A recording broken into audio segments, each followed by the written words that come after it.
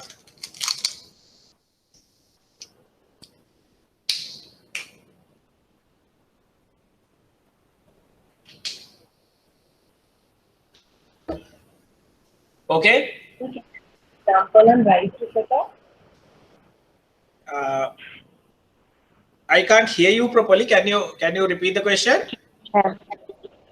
Can I have an example of right to set up? Right to set off. Okay. Example.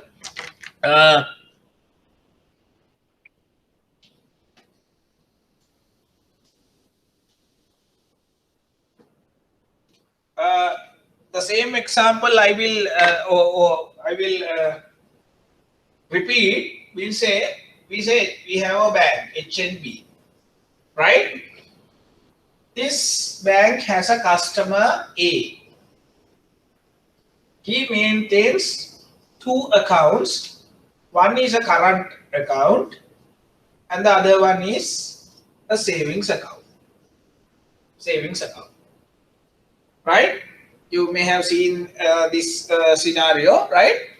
In savings account, there's money. Savings account, he has deposit money. Say he has 2,000 rupees credit balance in his account. His salary comes to this account, savings account. So he has money. In the other account, right, we say he has 1,000 rupees in his account, but he issue a check for 2,000. Bank paid the check by overdrawing the account. Now the balance is minus 1,000. Right? You pay by overdrawing the account. now the balance is minus. That means OD balance, 1000 rupee OD balance is there. OD balance means that customer has to pay the bank 1000 rupees. So you request the customer to pay. You request customer to pay. But customer is not willing to pay, or he doesn't care. He doesn't care. Now, forget about this part. If customer does not have a savings account or does not have money in the savings account, what do? How do you recover this money now? You have paid, customer won't pay back. So what are you going to do? So the way that you can recover this 1000 rupees is that you send a letter of demand to the customer, that is your lawyer. Then you file action in the courts, right, and get a judgment against the customer and recover the money by selling his properties, right? That is the way that you can recover this OD 1000 rupees. But now see the other side. There is a savings account. In a savings account, the customer, he has a deposit of 2000 rupees. 2000 rupees. But you don't have a letter of set off. You don't have a letter of set off.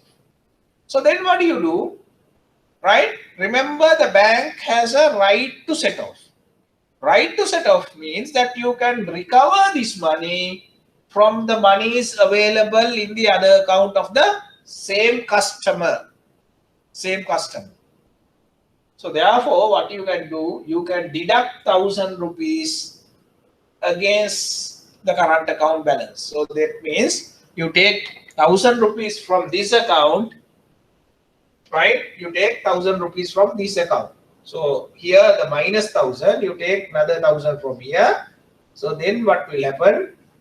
The balance will be 0 here, right? The balance will be 0. So that is how you can set off the OD balance against the money available in the customer's account. So are you clear now? Are you clear, the person who asked the question? Okay, so that's how right to set off works. Right to set off, you don't want the letter of set off, but it is a common banking law remedy, right? And it is subject to conditions. So because now, as I told you, because the customer has to maintain these two accounts in the same capacity. If it is not the same capacity, what will happen? It will be a breach. Then the customer can sue the bank. So therefore, to minimize the risk, what we do is we get a letter of set off from the customer. So then the customer gives a right to the bank in writing to set off any money against the credit balance in his account. So that is letter of set off. So do you have any other questions? Okay, then we'll go to the next one, that is duties. Now we discuss the rights of the bank. Now we are going to discuss the duties of the bank. Right? What are the duties? What are your duties towards the customer? Right? What are the duties of the customer?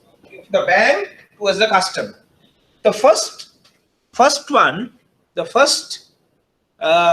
duty of the bank, the primary obligation of the bank is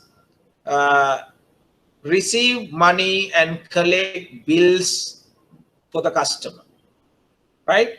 Or in other words, receive money from the customers to the account and also receive checks to the account of the customer. Basically, you have to collect the checks of the customer and pay the checks. That is a primary obligation. If you have given an opportunity to the customer to open a current account, you know the current accounts holders can issue checks. So then he issue checks. If he issue checks, that he will provide those checks to third parties, that check has to collect by the bank. Has to collect. So customer can deposit money, customer can issue checks, bank has to accept money, and also bank has to collect checks and pay checks. That is a primary obligation under the banker-customer relationship. Then the next important duty of the banker is to provide banker's opinion. Provide banker's opinion. This is another important point that all the bankers must carefully study or carefully think about. Now, what is a banker's opinion? If I ask this question from bankers here, I am sure the majority will give a wrong answer. That is my experience, right? The answers that I have received previously are, some says, banker's opinion means when a customer requests a balance confirmation, then we provide a balance confirmation. That is banker's opinion. And some says when the customer, on behalf of the customer, if embassy or any other authority requested information of the customer with the customer's consent, that we provide that information to the embassy or to the visa purpose to the embassy, or if it is an employee, that we provide the information to the employee. That is banker's opinion. So all these answers are not correct, right? Banker's opinion is a different, I would say, practice. Also, it is a duty of the banker. That duty cast upon the bank on the banker-customer relationship. In other words, when the banker-customer relationship starts, that means when a customer is open an account, he has a right to get a banker's opinion. Banker's opinion. So see, we'll see how it works. How it works. Right. We take two banks. Say HNB, we have HNB. They have a customer. They have a customer, A. That means A is maintaining an account at HNB. On the other side, we say we have Sampath Bank.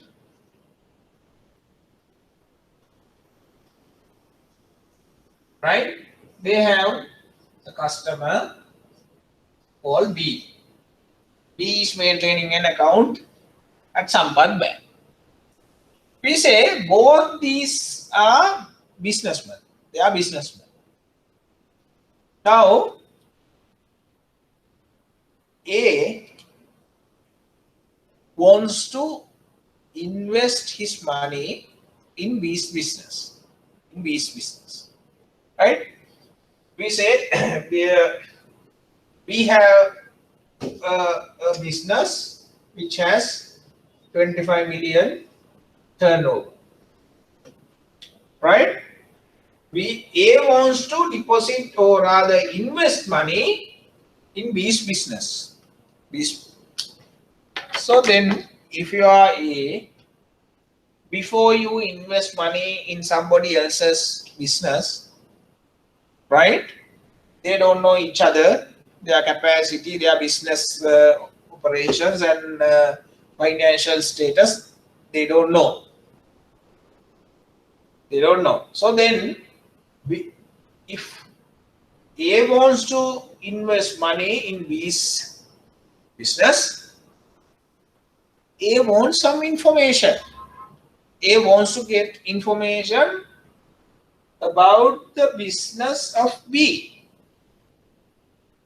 If you are A, before you invest money in somebody else's business, a strange business, that you need information to satisfy yourself that you are investing money in a proper place. You have to satisfy. So then you have to get this information, the financial status of B, that you have to get. From where can you get that information? Right? Where can you get that information? Can A ask that information from Sampath Bank? That information is available with Sampath Bank because B is a customer of Sampath Bank. So B maintains account at Sampath Bank. So Sampath Bank knows the financial status of their customer B. A wants to invest money. A is a customer of HNB and he doesn't have any information or access to the information of B. My question is whether A can ask this or request this information from Sampath Bank. A can ask, but can Sampath Bank provide this information? Can they provide? So, you know, there is a principle or law called bankers' duty of secrecy. Duty of secrecy. So, under the duty of secrecy, Sampath Bank cannot divulge this information of their customer. Their information can't divulge to a third party. A is a third party. So, therefore, this is not possible. So, A basically can't get this information from Sampath Bank. It's not possible. So, then how can he get this information? He wants the information because he wants to invest money. Right? Then, in a situation like this, banker's opinion comes to picture. So, what A can do, A can request his bank, that is HNB, to get an opinion from Sampath Bank about this financial status. Between HNB and A, there is a banker-customer relationship. Banker-customer relationship. Between Sampath Bank and B, there is a banker-customer relationship. Under the banker-customer relationship, bank is obliged to provide information is obliged to provide banker's opinion. So therefore, A has a right to request an opinion. So once the request comes to HNB, HNB has to write to Sampath Bank. So HNB will request on behalf of A from Sampath Bank an opinion. So then what will happen? Once this request comes, Sampath Bank provides the opinion. Sampath Bank provides the opinion to HNB. Right? That HNB will provide that opinion to the relevant party, the customer. Right? Now remember this, I said Sampath Bank will provide an opinion. Opinion and information are not the same. Again, remember, the banks can't divulge information of their customers to a third party without the consent of the customer. That is duty of secrecy. Bank cannot. Here, bank provide an opinion, not any information. So in the opinion, you don't put any figures. It's just an opinion. Opinion is provided by this bank. What are the opinions what type of opinion that you can provide? That I have given here. What type of opinions that commonly that we use, right? We say respectable and trustworthy, and and also considered good for your figures and purpose. So now think, right? This customer A wants to invest money in B's account. He want to invest, we say 10 million. 10 million investment. 10 million investment. He wants to put in B's business. A requests an opinion from his bank. That request comes here. Now Sampath Bank has to write an opinion. Sampath Bank is the bank provide the opinion. So what is the situation now? We say this customer is a long-standing customer of Sampath Bank. 30 years he is banking with the bank, Sampath Bank. And he has taken money or rather loans, and he has paid all the loans to the point. Now what is the situation? Customer is a good customer, is a trustworthy customer, not defaulted. So therefore we can say is a trustworthy customer. But you can't provide any information. You can't say that the customer is a good trustworthy customer and he has taken a 1 million loan from us, and also he has paid the loan. That is information. That is not allowed. That is not allowed.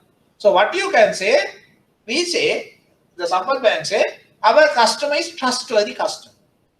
So that is an opinion. That's an opinion provided by the bank.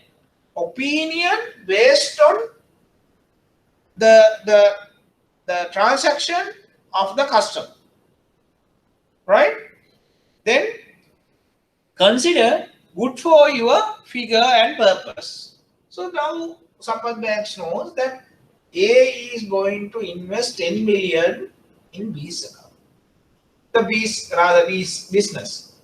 The business of B has 25 million turnover per year. So that means a good business. So for this investment, this is a good place. So therefore, bank says, Sampath Bank says, consider good for your figure and purpose. So what is the purpose? To invest. What is the figure? 10 million.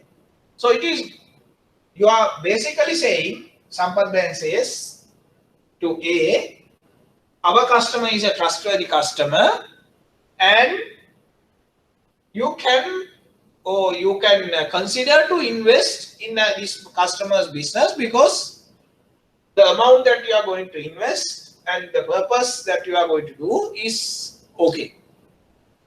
That is an opinion. That is an opinion provided by Sampath Bank to the customer of HNB.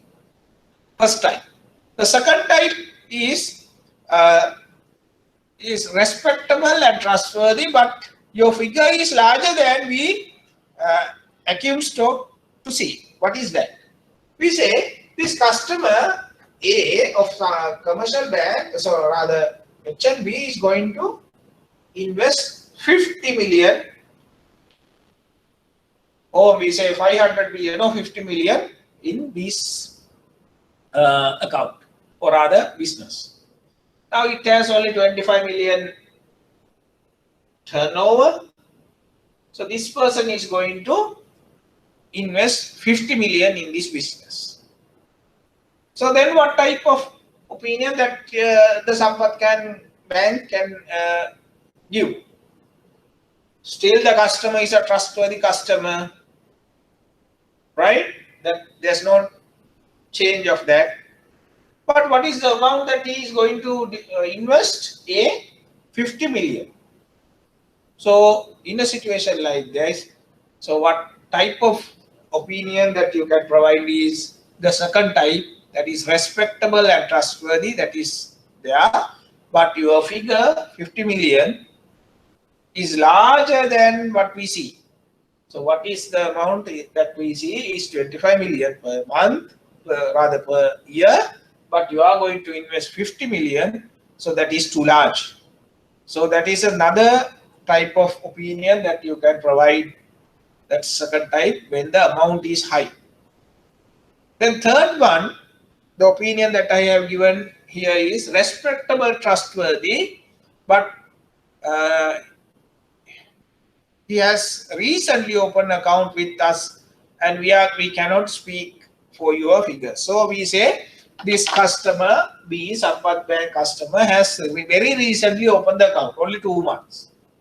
So therefore, we don't know what his business turnover is, because he has not even dealt with us for a year, only few months. Right now, A is going to invest 50 million in this business, and he is asking an opinion from Sampath Bank. So what is the situation now? The Sampath Bank does not have much information because he has recently opened the account, and we can't give any recommendation or can't give any opinion about the figure that he is going to invest, because we don't know the business or the business turnover of our customer, Sampath Bank customer.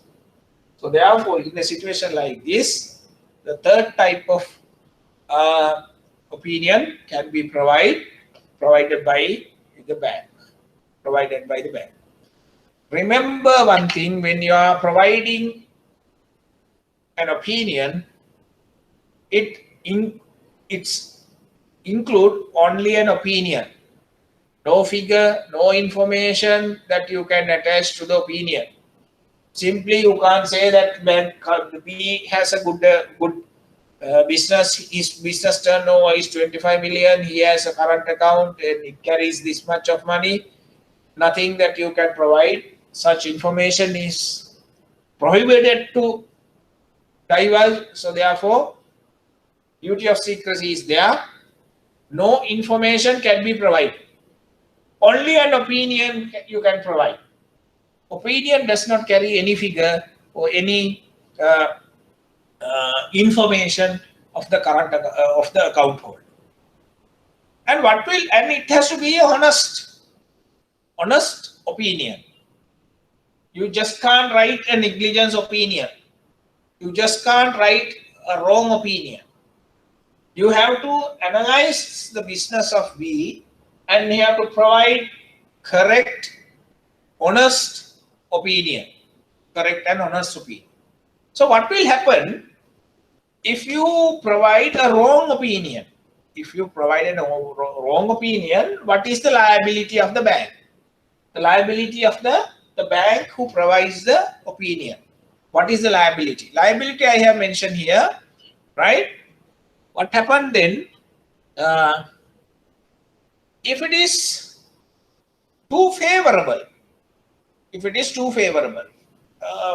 I will give you an example. We say this customer, he has only 25 million turnover, right? This person is going to invest 50 million in the business. Sampath Bank, now the customer A of HNB has requested an opinion from Sampath Bank. Now Sampath Bank has to provide an opinion. We say this customer has the Sampath Bank wants to help their customer. We say this customer has taken a loan, or we say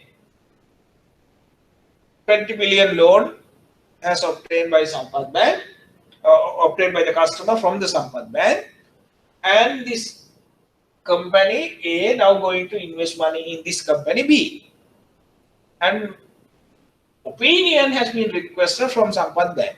Now Sampath Bank manager thinks, okay, if this investment comes to this our customer's business, the part of that investment that we can take and recover our loan. So therefore, he thinks, okay, we will provide a good opinion on our customer. Right now, see what is the situation. We have 25 million turnover. The investment that has proposed is 50 million. We know that it won't match. Right? In a situation like this, that we have to provide the opinion, the second category opinion. So, but however, Sampath Bank decide to give a category 1 opinion, that is trustworthy and good for your figures. So then what will happen? Based on the opinion, A will invest money on B based on the opinion provided by the Sampath Bank. That opinion is not honest, that opinion is not correct. That opinion is wrong and it is too favorable. So the Sampath Bank is trying to favor their customer. So when you are providing this opinion, that remember that you have to be impartial. You have to be independent, impartial. So this opinion provided by the Sampath Bank is not impartial, actually it is partial opinion, favorable to their customer. So therefore, if A, the person who received the opinion, if we make any loss on this investment, A can sue the bank who provide the opinion, that is Sampath Bank. So A can sue Sampath Bank, or A can file action against the Sampath Bank and recover the damages from Sampath Bank for the wrong opinion they provided. That is, under the banker-customer relationship, the Sampath Bank has breached the duty of providing banker's opinion. Right? Then the second situation, too unfavorable to the customer, too unfavorable opinion. We say like this, right? We say the business turnover of this customer is 250 million. Business turnover per year is 250 million. It's a big amount. The amount A is going to invest in this company is only 50 million. 50 million. Now, A wants an opinion from Sampath Bank. A write to HNB. HNB write to Sampath Bank and request an opinion. Whatever the reason, Sampath Bank provide a wrong opinion, right? Wrong opinion, and they provide type 3 opinion. We say type 3 opinion. Type 3 means recently opened account, so therefore we can't say anything. Right? So then what will happen? A, after receiving this opinion, will decide not to invest money because the information provided, or rather the opinion provided by the Sampath Bank is not sufficient to make his mind to invest. So then what will happen? This investment will not work because A will not invest after receiving this kind of opinion from the bank. So then B will lose the investment. B will lose investment. So in a situation like this, what will happen? B can sue Sampath Bank.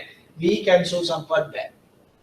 B can file action against the bank because it's a breach.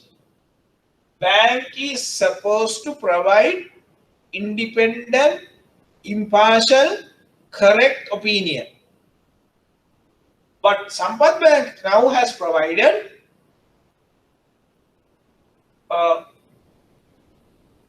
incorrect opinion on their customer. So therefore, on that opinion, because of the opinion provided by the bank, we lost the business opportunity or investment. So therefore, there is a breach of banker-customer relationship. We can sue Sampath Bank on this situation. Right? That is banker's opinion. Then, third duty, to honor customer's check. The bank has a bank has a duty to honor the customer's check. Again, remember this. this as a right of the customer and duty on the bank to honor the check. But this right to honor the customer's check is subject to certain conditions. What are those conditions? If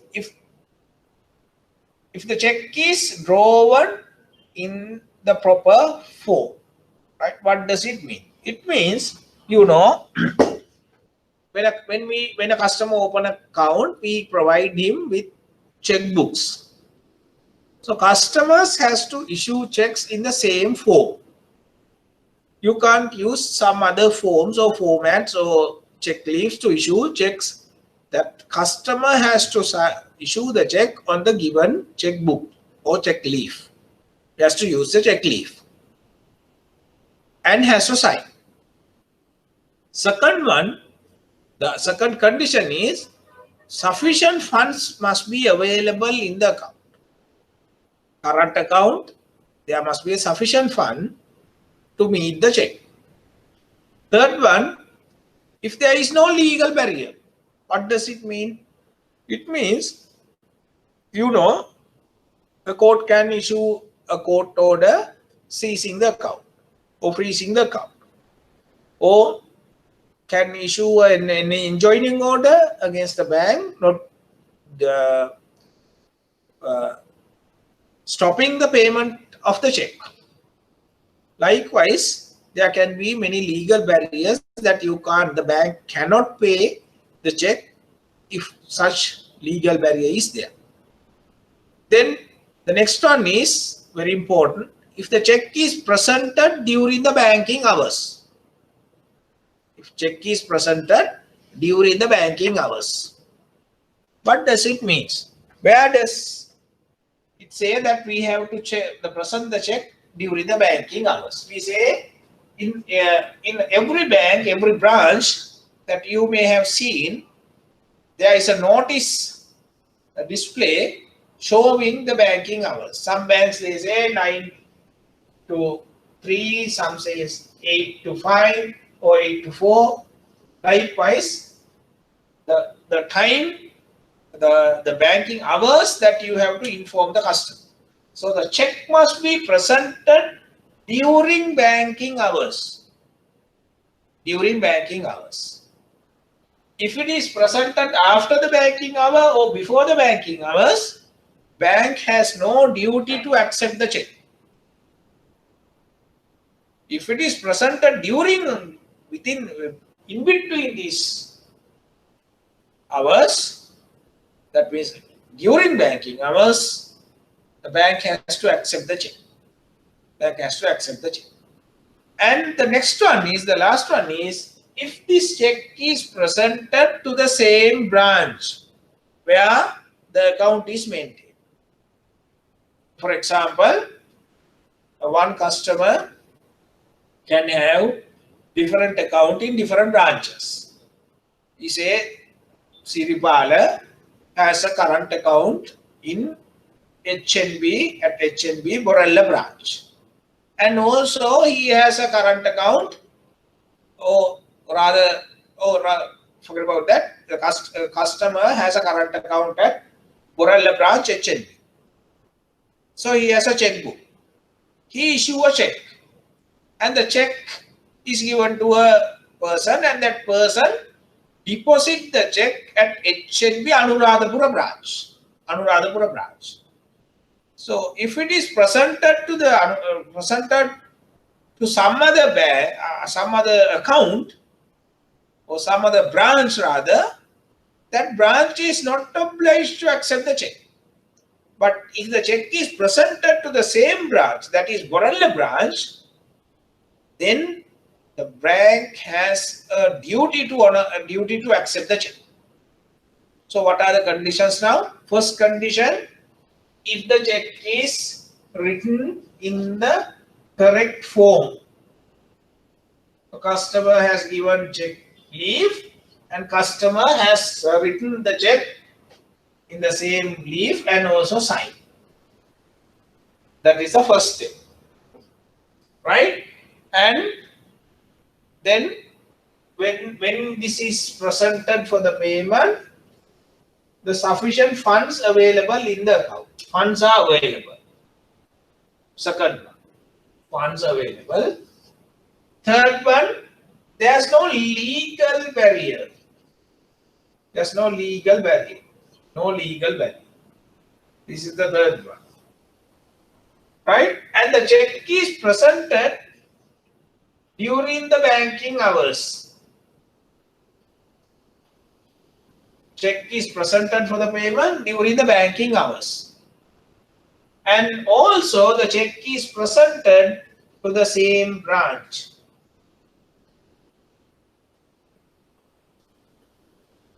Same branch means same branch where the current account is maintained. So if these 5 conditions are fulfilled, the bank has a duty. Bank has a duty to collect the check. Bank has a duty to collect and pay the check. Collect and pay. Again, remember this. Check has to be written in the correct form and sufficient funds must be available in the account. There couldn't have any legal barriers, no legal barriers, and the check is presented during the banking hours, and also it is presented to the same branch. Then the bank has a duty. Now think a situation like this, right? If it is presented after banking hours, what do? You have option. You can return the check. You can say, we don't collect the checks after 3. That is possible. And also, sometimes we have seen the bank accept checks or collect checks even after banking hours. If you know the customer and the customer knows to the bank, sometimes we see after 3 or after 4 or whatever, after working hours also, bank collect checks. But that not as a duty. Not as a duty. The duty is you have to collect if it is presented during banking hours. Now take the other one. Now what is the situation? Right? Now a customer of HNB Borella branch can issue checks, and those checks are can be collected or collect at any branch of HNB. Anuradhapura, Polonnaruwa, anywhere, that if the check is presented, the bank collect it. But again remember that bank collect the check not as a duty but as a service. Not as a duty but as a service. Right? If it is a duty, customer has a right to say, right to request or right to demand. So for example, if Sarath has an account in Borella branch of HNB, and if he present a check to Anuradhapura branch HNB, at HNB Anuradhapura can say that we don't accept or we don't collect the checks of other branches. Then if Sarath says no, that is my right, then you have to say no, it is not. It is not a duty of the bank to collect other branch accounts or other branch checks. However, today's situation is different. Today we have a computer system where any branch can see the account details of the customers of other branches. So therefore, the practice now has changed. Now the situation is we accept checks of other branches also. Then the bank has a duty. If these 5 conditions are fulfilled, the bank has a duty to collect the checks on other checks. If the bank wrongfully dishonor the check, the customer can sue the bank. Right? We say all these 5 conditions are fulfilled. The check is in the proper form. Account carries sufficient funds. there's no legal barrier, and the check is presented during banking hours, and it has been presented to the same branch also, still the bank, whatever the reason, has not paid the check, returned the check. So in a situation like that, remember that is a breach of contract. What is the contract that the bank has breached? Banker customer relationship breach. So therefore, the customer can sue the bank for not collecting the check by breaching the contract. So that is third duty, that is duty to honor the customer's check. Right. Before we go to the next one, if you have any questions from there that you can ask. The duty of the bank. Because next we are going to discuss duty of secrecy. Before that, if you have any questions that you can ask now. Or otherwise, I go to the next one. That is duty of secrecy. Very important. Every year, I can see they have given questions from this area. Duty of secrecy. What is duty of secrecy? What is duty of secrecy? Right? So bankers knows, right? In simple language, the duty of secrecy is the banker should not divulge information of the customer to a third party without the consent of the customer. In other words, in simple words, the banker should not divulge information of the customer without the consent of the customer. That is duty of secrecy. But remember, when we say bank cannot divulge information, that is covered, that information means not only the account details, but other details, information, right? Everything is covered under the banker customer relationship duty of secrecy if it is if that fact or if that information came to the knowledge of the banker as a banker customer relationship. So there's this, it's not limited only to the account details, but also all other facts arisen out of the banker customer relationship is secured under the banker customer relationship. That you have to remember, the bankers that you have to remember, right? Because the bankers thinks it's only about the bankers customer's account, right? You think that you can't divulge the balance or monies in the account of the customer. It is not so. It covers everything. So address, telephone number, or whatever the information that you have about your customer cannot divulge to any third party without the consent of the customer. Then this is a substantial principle of banking law that you have to remember. This is a substantial, very important principle under the banking law. This has been recognized by Banking Act, and bankers are bound by the Act also. That you have to remember. Duty of secrecy, not just in the banking law, it is in the Banking Act also. It is in the Banking Act number 30 of 1988. The duty of secrecy is there. So it is now a statutory obligation on the bank. It is a statutory obligation on the bank. Section 77 of the Banking Act is important with regard to the duty of secrecy. So Section 77 of the Banking Act says every banker has to sign a declaration of secrecy. So you have to sign a declaration to say that I will not divulge any information of the customer, so that, or I will protect the duty of secrecy That is the declaration that you have signed. Right? All of you, if you are a banker, you are working in a bank, you may have signed this duty of secrecy declaration under section 77 of the Banking Act. This is very important that you have to remember the section, right?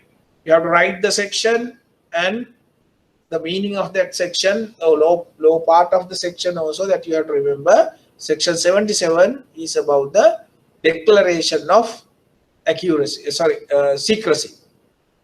Then section 79. Section 79 of the Banking Act says talk about the offense or the punishment, right? Under section 77, all bankers, they have to sign a declaration. Then 79 says if a banker divulge information, in other words, if he default or if he breach the duty of secrecy, what is the situation? What kind of punishment that the court can give to the bank officer who divulge information? Section 79 says the Banking Act, it's offense, it's a criminal offense, or criminal liability. Not a civil liability, it's a criminal liability, criminal offense. Then fine. What are the punishment? Fine up to 1 million.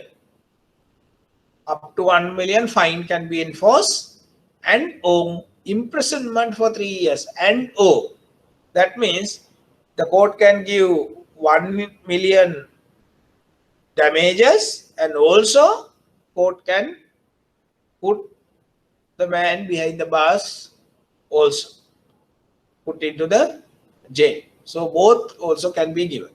So you have to remember, duty of secrecy, it was initially not written law. Then after 1998, when the Banking Act came into operation, that was included in the Banking Act. So therefore now it is a statutory law or written law of the country.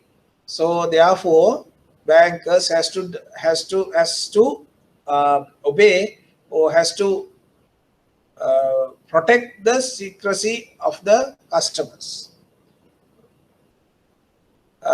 Then section 77 that you have to remember, the declaration that every banker has to sign, and section 79, if that is breached, if the duty of secrecy is breached, what are the punishment can impose by the court of law. Then when it comes to banker customer relationship duty of secrecy, this case is very important, very, very important, that you have to remember this case. This case is known as Tonier case. Tonier case. The full name of this case is Tonier versus National Provincial Bank. National Provincial Bank. Now I will explain the facts of the case very briefly. Then you will understand what is meant by duty of secrecy. What happened in this matter? Tonier was a customer of the bank. National Provincial Bank is the bank. Tonier, he was a customer. He had a customer. He has an account with the bank, and his account was overdrawn. So he has a current account. He had a current account. The current account was overdrawn. So that means he has issued checks without sufficient funds in the account, and the bank also has paid the checks, but customer has not settled the payments. So therefore, he is in default. He was in default. Then this Tonier, he worked in a company. He worked in a company. That company also maintained a current account at the same bank, same branch. Now Tonia has an account in this bank, and the company where the Tonia works also had a account in the same bank. Tonia's account was overdrawn and the bank has demanded, but he is not settling. Now the bank manager is not in good terms with Tonia. He wants to recover the money. So what he did, one day a check issued by the company where Tonia works in favor of Tonia, which has been endorsed by Tonia to a third party. That third party brought the check for the payment or collection to the bank. Now what has happened? In other words, the company has issued a check to Tonia. Tonia has endorsed the check to somebody else. That person now has brought the check or presented the check for the payment. Now what happened? This third party who bought the check for the payment, he was a gambling service provider. Gambling service provider. So what happened? This check, once the check came for the payment, check was realized from the company account. It was paid to the person who bought the check. That's the holder. The holder, banks knows that he's a gambling service provider. So then manager thought this Tonia has some kind of deal with this person. So what is the business that he is running? That is, he is providing gambling service. Now once the check is realized, once the money went to the account of that gambling service provider, the manager got mad, because if that check is cleared and if money comes to the Tonia's account, what is the situation? What could have done? Manager can exercise lien rights, or rather right to set off and recover the money from the customer's account. Now what happened? Now he has endorsed the check to a third party. So that third party, once it is endorsed to a third party, bank cannot exercise the right to lien or right to set off to recover dues by using that check. So therefore what happened? The manager got mad. He got angry when he saw that Tonia's check has been endorsed by the Tonia to this gambling service provider. So then what he did, the manager did. Manager gave a call to the company where Tonia works, and they inform the bank manager, or the company manager, or director of the company, that the manager said Tonia has dealt with this gambling service provider. Or in other words, Tonia is engaged in gambling. So Tonia's account was overdrawn. Tonia has not paid our money. So all this information provided by the manager to the director of the company where Tonia works. So then what happened? Tonia was in contract basis. At the end of the contract period, the company terminated the agreement or employment agreement, and Tonia lost the job. So once he lost the job, then Tonia came to know that he lost the job because the bank manager has given all the information to the director. So then Tonia was upset, and what he did, he filed action against the bank. So what was the basis of the case? What was the cause of action? Tonia said we have a banker customer relationship, that is Tonia and the bank, they have a banker customer relationship. Under the banker customer relationship, the bank cannot divulge any information without the consent of the customer. So, however, now the bank has provided this information to a third party, that is the director of the company that where Tonia works. Then he said that's a breach of duty of secrecy, then asked for damages. What was the decision of the court? Court held,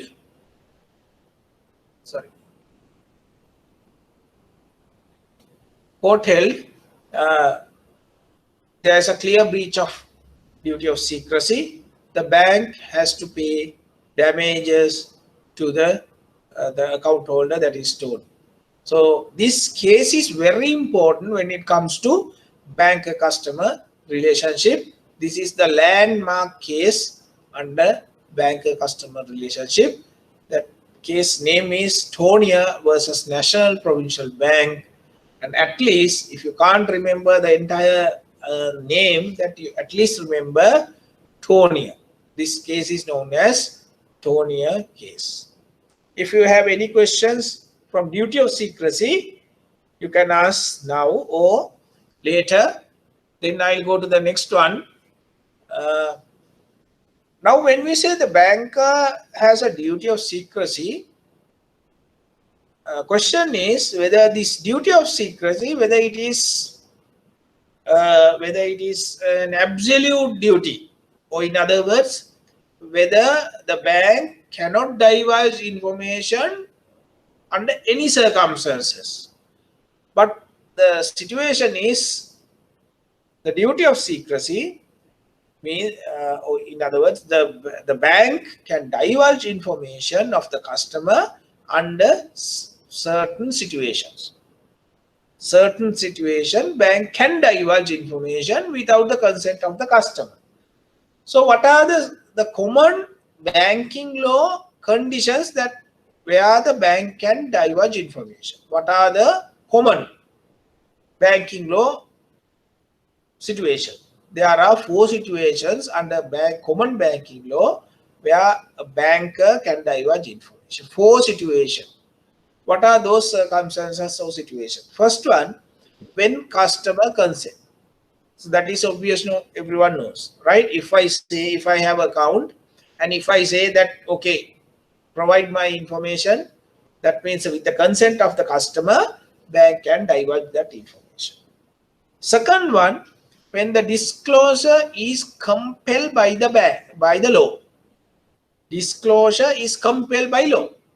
So that means under the law, bank is obliged to provide that information. Example, when there is a court order. If court order comes and magistrate or the judge order the bank to provide that information to the law enforcement authorities or to the courts, the bank has to follow.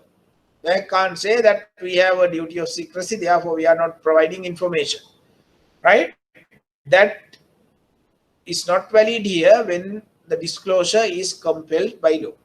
Then the other one is request made under the customs ordinance, right? Now, who are the people who can make orders to the bank to issue information of the customer? I have given here some examples. First one is common one is court of law orders, law order, court orders. If we receive a court order, then we have to divulge that information to the relevant party as per the court order. And if we receive a customs ordinance, under the customs ordinance, if we receive the order or request, then we have to provide that information to the customs department. And also bribery and corruption commission also can issue request to the banks. If it is, if that request comes from the bribery commission, the bank has to provide the information without the consent of the customer, that bank has to provide that information to the relevant law enforcement authority. Then the next one, last one, request under Prevention of Terrorism Act, PTA, Prevention of Terrorism Act. Under the Prevention of Terrorism Act, police also can request information from the bank under the Terrorism Prevention Act. So these are some of the situations where the bank can divulge information to a third party without breaching the duty of secrecy. Then when the banker owes a duty to disclose the public, third one, when a bank owes a duty to disclose to the public. What does it mean? Now, other one that you can understand, when there is a request under the law that you have to provide this information. Third one, under the common banking law, the bank can divulge information when the bank has a duty to the public. So public, you are giving the information to the public. For example, we say, we take a known example, we say, there is a drug dealer, or rather, sorry, there is a financial institution or financial company that they are now not doing well, so they have not paid money to the depositors. Now depositors are now they are filing, or they have filed action, or they are trying to get their investment or deposit from this company, right? Now you have an account of that company in your bank. You have an account of that company, account maintains at your bank, and in that account there's a big money available. Now there's no court order, there's no request from the company, but still the bank can divulge that information to the public, because as a bank you have a duty towards the public to divulge that information. So you can provide that information under number 3. Number 4, when the disclosure is required in the interest of the bank. So fourth one is you divulge information because you want to protect the bank. Now, for example, we say there is a drug dealer. That drug dealer has an account with you. You don't know that he is a drug dealer, but a customer has an account and there is some money in this account, and the police has investigated and arrested this customer, and say that in the news you see that customer has been arrested for drug dealing or drug trafficking. Now he's a drug dealer, right? His money is in your bank account. Now what is the situation? In a situation like this, you can divulge that information to the law enforcement authority, because the disclosure is required on the interest of the bank. What will happen if you don't disclose? If you keep quiet, silence, then what will happen? So your reputation will lose, because you have not given support to the law enforcement authorities, and also one day that court can issue an order against your bank if you have not supported or you have not given that information to the law enforcement authorities. Those are the 4 instances that a banker can divulge information under common banking law. If you have any questions that you can ask now under duty of secrecy. If you have any questions that you can ask, or then we will go to the other one under the Banking Act. Under the Banking Act also, there's a possibility to the bank to divulge information. That is section 77 of the Banking Act says, that bankers has to sign the declaration, and in this situation, except in this situation, the banker can divulge information. There are 3 situations given under the Banking Act. Those are when required to do so by court of law or by person to whom such matter relates. That means if customer requests or by court of law requests, then you can divulge that information. The second one, in the performance of his duties as a banker, when you are performing your duty, you are supposed to provide certain reports. For example, you have to provide information to the central bank when they request information. If they ask a list of customers, you have to provide. If they ask, they can ask suspicious transactions. What are the suspicious transactions? Or any kind of information, if central bank asks from you, as a banker, you are obliged to provide that information to the central bank. So as far as law concerns, central bank is a third party. So therefore, if bank provide information to the central bank, that is covered under this section 77 of the Banking Act says, right, when any person, that means a bank, when a banker, when he performs his duties, he can divulge that information to the relevant authority. Third one, in order to comply with any provisions of Banking Act or any other law. So under this, to comply with the Banking Act or any other law of the country, then you can divulge information. For example, Primary Commission Act, if Primary Commission request, or under the Prevention of Terrorism Act, if it is requested by the police, then you can divulge that information under section 77. So those are the 3 situations that you can divulge information as per the Banking Act. So under the duty of secrecy, that you have to remember what is duty of secrecy. You have to explain.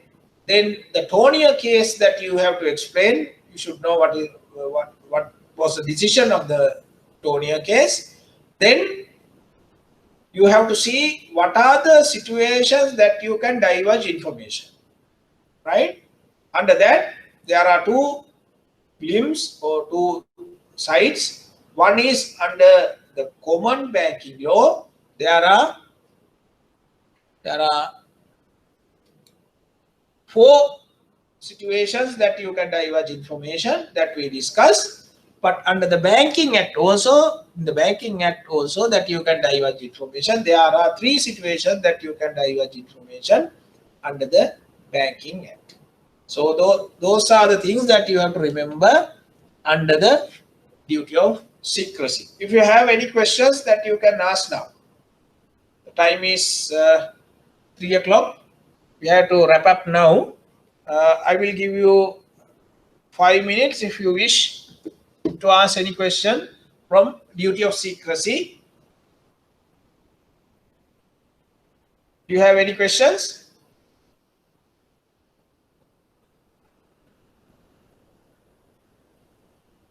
Okay.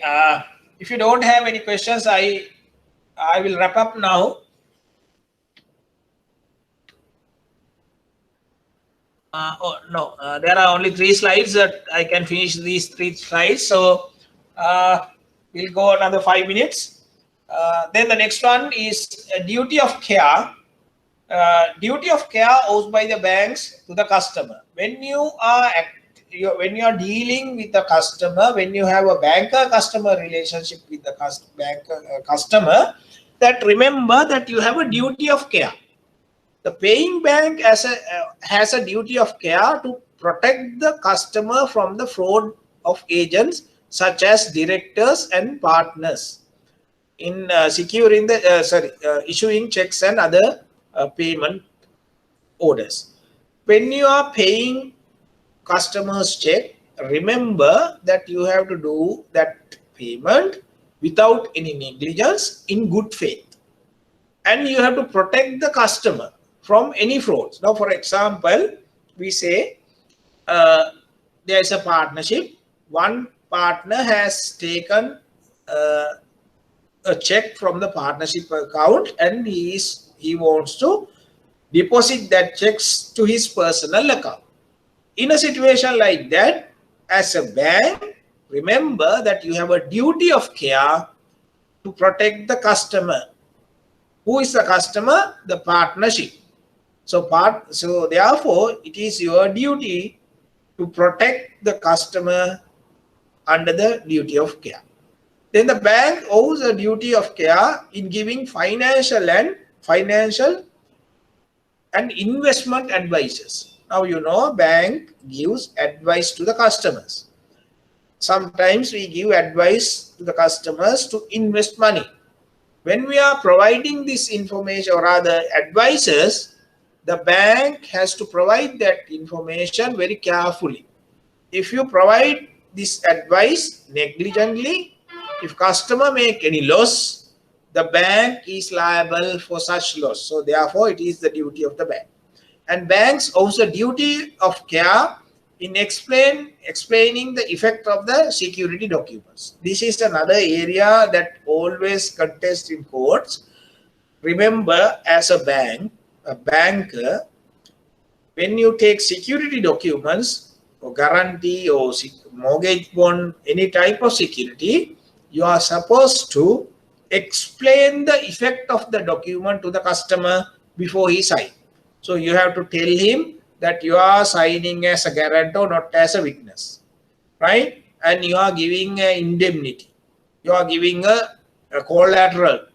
You are signing as a guarantor for this facility. If customer default, that you have to pay. Likewise, that you have to explain the effect of the guarantee or rather the documents, security documents to the customer. That is a duty of a bank. Then the next one, the bank's duty as a trustee. The bank is a trustee with regard to the safe custody of deposits of goods. So you have in your bank, you have safety lockers. Customers, they bring their valuables and they put into the safety lockers. Now you are the custodian or you are the trustee of the goods of the customer. So you have a duty to protect those items, valuables of the customer as a trustee. So you can't use or you can't utilize or you can't take those goods.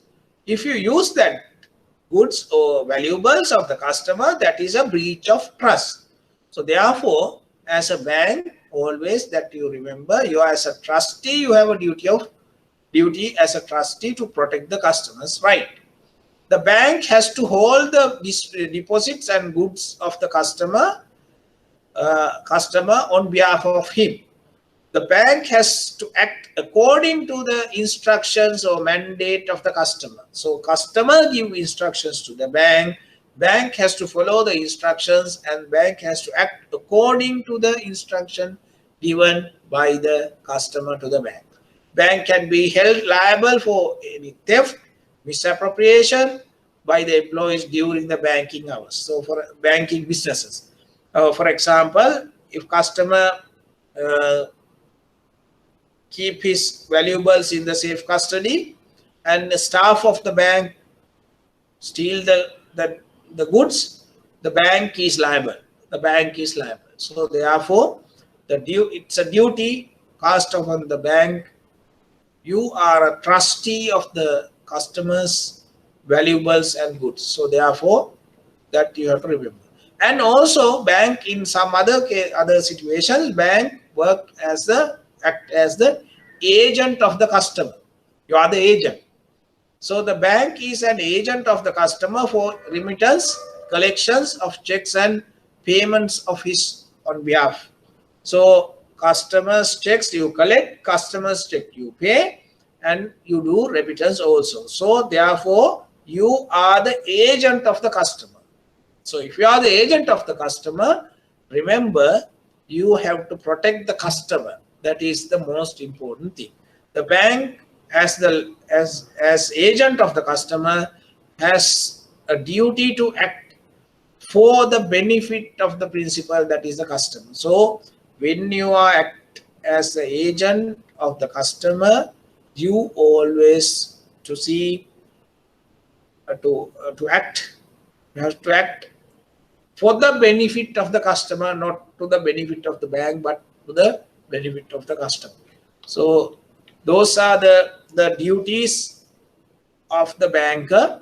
So banker's customer relationship part is over. So thank you very much for today's lesson. So we'll start our next lesson next Saturday, 1 o'clock. Thank you very much for listening to me.